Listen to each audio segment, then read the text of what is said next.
subjects at times. But even with that being said, this shook me. And we're going to dive into this a little bit, and I'm going to kind of explain why. What are we looking at? Well, I'm going to play the full thing out for you here in just a little bit.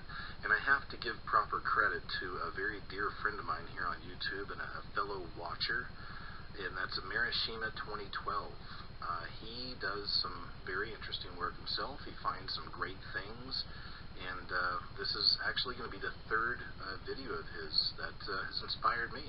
So I've asked him a few times to mirror some of his work, and this right here is one of them.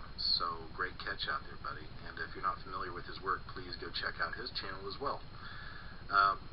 You know, our world is not ruled by rules nor laws, but by signs and symbols. This is one of my favorite quotes of all time, and it's from Confucius. Though I believe in God and Jesus, and this is how I live my life, and I am opposed to religion, many Pharisees in this world, okay, but I do believe in a relationship. And though I have that relationship, I'm also a big fan of the study of Zen. Not Buddhism, but just kind of the Eastern philosophy of it, okay? So I always have to find a jack off. Wanted to share this with you. I think a lot of you will be interested in what I'm going to show you if you haven't seen it. The scariest movie ever has been showing, and I've done my homework, and yes, that is the Caduceus. 10 videos, the same thing.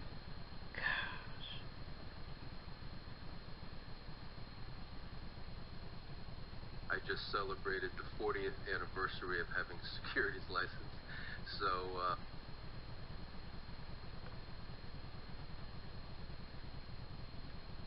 and I do believe, what's that goat devil called, Baphomet? I bet they do. What? What? Yeah, I'm wondering myself. Just for the next night to just be able to talk about this what? Yeah, I'm glad he said it, because I wouldn't know how to articulate that either. Now, we did some checking on this, and that does turn out to be real. The guys are just out playing baseball, you know, a nice weekend playing baseball with the kids and everybody at the game, and hot dogs and all that good stuff. And then they just throw up this, throw up that. You know, just throw it up. As far as I know, there's been no real explanation as to how or why that made it on a national broadcast. But, yeah, just throw it up on screen, and it's all peachy keen. And we keep seeing this more and more. Let's go to our next article. InfoWars Nightly News, Madonna's New World Order extravaganza at Super Bowl. Now, yeah, you can see it right there. And I do believe, what's that goat devil called, Baphomet? Is that what that's called? Baphomet. Baphomet. I don't keep up with that stuff, so I have to ask. Well, I'm not saying the guys who worshippers or anything like that. Anyway, yeah, put that back up. I want people to see this. So she's wearing a little devil horns and doing the little devil pose, and you know that's all well and good, you know, and they can throw up demonic symbols and all-seeing eyes during the baseball game, and that's all well and good. But if you want to talk about, you know, Christianity or even Islam or whatever else, that's politically incorrect, because you may be insensitive to some people, and I'm not, you know, pushing whatever religion, but you know, just keep that in mind. But you can just leave that up there. I want people to see this. This is what's going on during the Super Bowl, and this isn't even to talk about Beyonce and all the weird stuff she had going on. But there's Madonna doing her nice little goat devil pose. Freak show. So yeah, that's what you get to see when you turn on your TV now. And perhaps there are things going on behind the scenes, and perhaps right out in front of you on the field, that you need to be more attentive to.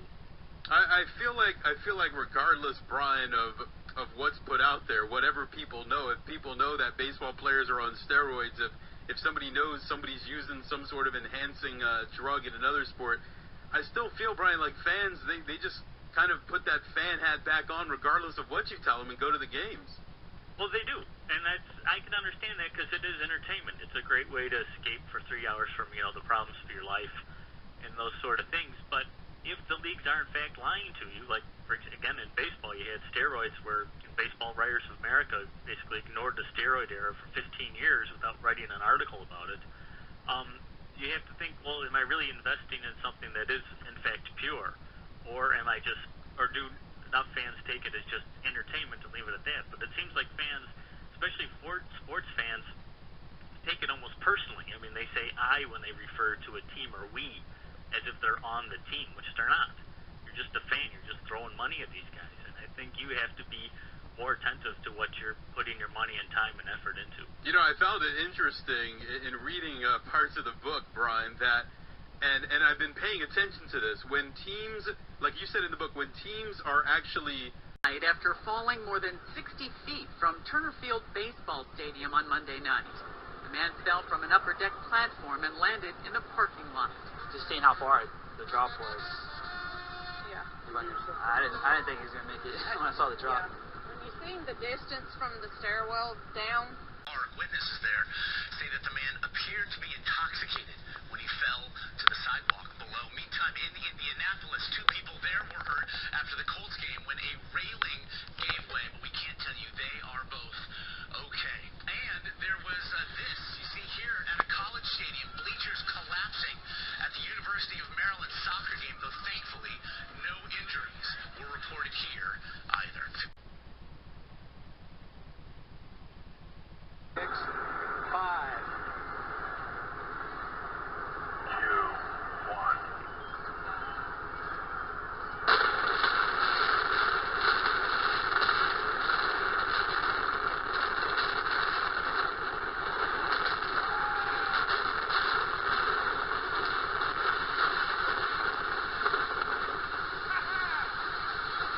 Sure, everyone knew he was the biggest moron at the stadium on Sunday.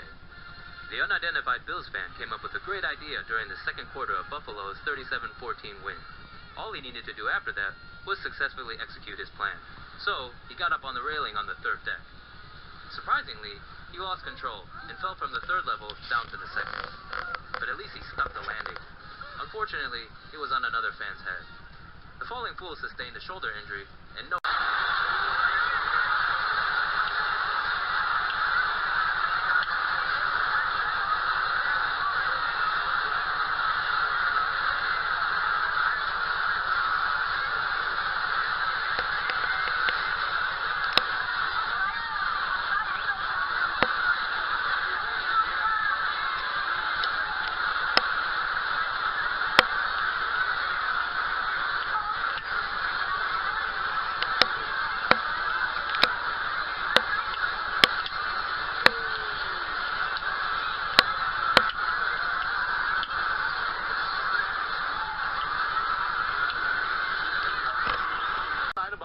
Fan falling. You can see him there in the upper third of your screen, spot shadowed now.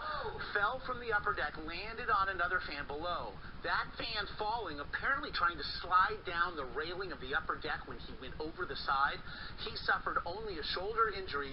The man he landed on did suffer a head injury. We are told, though, it's not serious. And again, we will update this story as well. I grabbed on because I couldn't believe it was happening. And what were you where did you have him? What's that? Where did you have him? I had him on his arm, and then I came back and I grabbed about his leg. So I had his arm and his leg as he was falling over. And then everyone around just came and supported. And witnesses there say that the man appeared to be intoxicated when he fell to the sidewalk below. Meantime, in Indianapolis, 2 people there were hurt after the Colts. When I look at who the A's are facing, I want them to be great in their last game. Exactly. I'd rather not that than have it like Holland where he gets knocked out in the first game. I agree. Because there's no way a guy like, in this case like Holland, there's no way that he's not going to be extremely focused. He doesn't want that to happen again.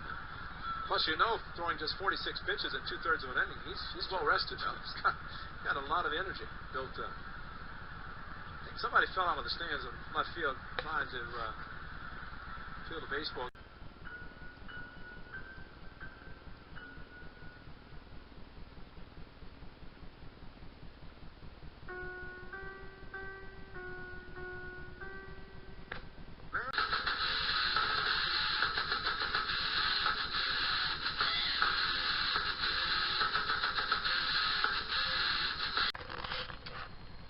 Cano, I'm happy for you and congratulations on your contract, but to get Jay-Z as your agent, did you have to stoop so low? I mean, this man sings about raping kids. Not only is it immoral, but it would also be illegal. I would never say that about somebody just as an insult. In this case, I'm simply quoting Jay-Z himself from the song Monster, put out by Kanye West, that features Jay-Z, and I'm quoting him in context. Here is the clip right out of the rapper's mouth. Murder, murdering black convertibles. I kill a block, I murder the avenue. Rape and pillage your village, women and children. Rape and pillage your village, women and children. Rape and pillage your Think village, you're coming women here and to children. do that? This song, In Monster, Seattle? I don't features think a bunch so. of scum. We know you never read the Bible. So how can you even give anyone advice but to be a slime bag?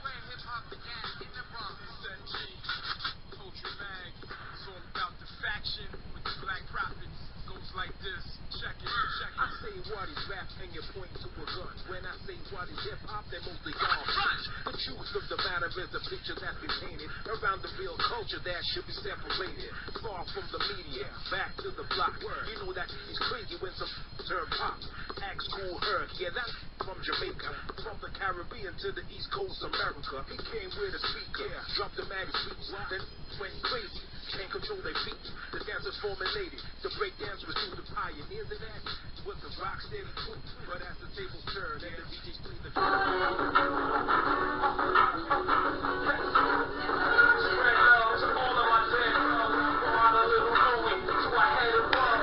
He already had the number on the jersey because they already always know the plan, the Illuminati. That's what got him the contract.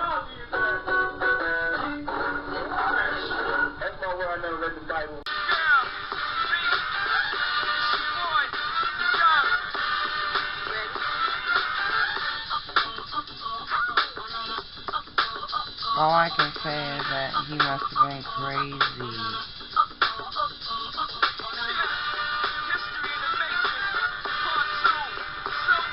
Well, I guess if you're gonna pick a team, it has to be the Mariners.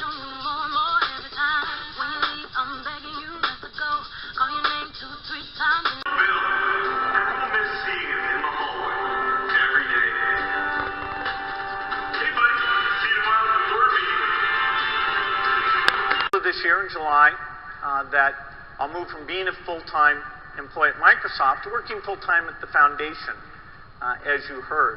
And so this will be the first time since I was 17 that I won't have my full-time Microsoft job. And I'm not really sure what that last day is going to be like. It could be a bit strange. What do you do on your last day? So I asked some friends. Day as we report on Bill Gates' last full day at Microsoft. He's worked pretty hard, saved a little bit. He is completely focused. But more importantly, it's the creative risks he takes that really set him apart. Big pimpin', I'm Bill G. Big pimpin', yeah, you know me. Got it. Killed it, Billy G. Hey, let me get one thing straight with you. You can retire and then unretire? Exactly. Gotta keep them guessing. Thanks, Jay. No, it was great. Not so much. It's hard though. Somebody gotta tell him. It's horrible.